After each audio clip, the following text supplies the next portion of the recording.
about you, your future in your present here in Mexican League. But you are an excellent communicator, sharing information about the stadium, about your, working history in the baseball game.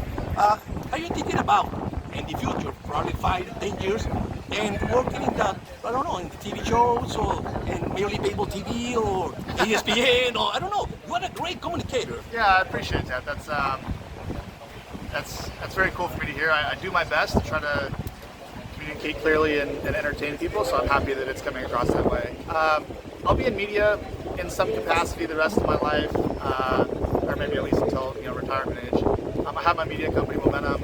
I have my YouTube channel, so that's really where my focus is.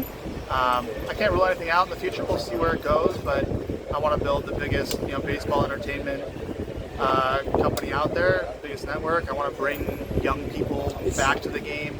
I want to bring fans back to the game. I think that baseball's given me a lot in my life, a lot of great experiences, bonding time with my family, teammates, friends, obviously the financial side of it too, experiences being around the world.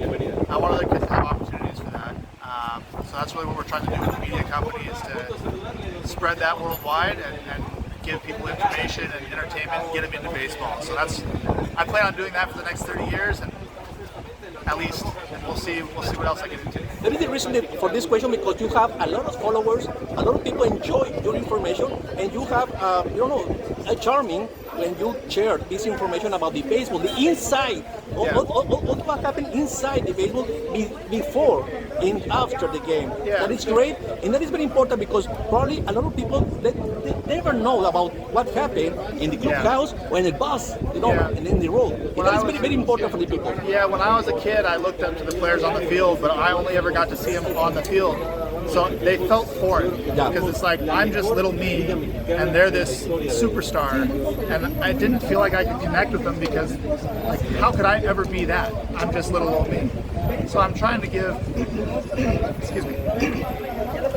I'm trying to give some of that behind-the-scenes information so that the kids can be like, oh, I listen to the same song, or oh, I wear the same shoes, or whatever. Yeah. And then they can kind of identify it, and it gives them hope.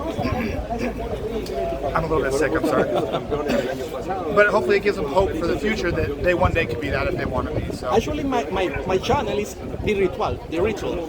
It's talking about exactly this one. What happened behind the game, behind the clubhouse, inside the clubhouse. I want to know what happened with the player, the person, they wear the uniform. Yeah. It's very important. By example, you are a pitcher, you receive 2 home runs in the same game. How you block this bad information for the next game? You need to play tomorrow. Yeah. Tomorrow we have a next game. How you block and reset your mind to have your best performance in the next game. That is the reason for my channel, The Ritual. I want to know what is this information about the person and the player. Yeah, well, the person obviously makes up the player. There is no player without the person first, and everyone has different ways of handling it. I think over the course of 20 or 30 years of playing the game, everyone develops their unique ways of getting over it. Some guys, it kills them internally. Some guys, they just are able to move on. I've kind of morphed in my career from thinking about it overnight and the next day until my next start. And that would drive me crazy. So now I have a rule for myself where if I have a bad start, I give myself 24 hours to be mad and to feel bad about myself. And once that 24-hour mark hits, I say, okay, that's it. I'm not going to feel sorry for myself. I'm not going to mope about it. What do I need to fix so it doesn't happen next time? That's how I've come to handle it. But everyone handles it different. Trevor, thank you so much. Thank you for staying here in Mexico, and thank you for this moment. Yeah, pleasure talking. Thank you.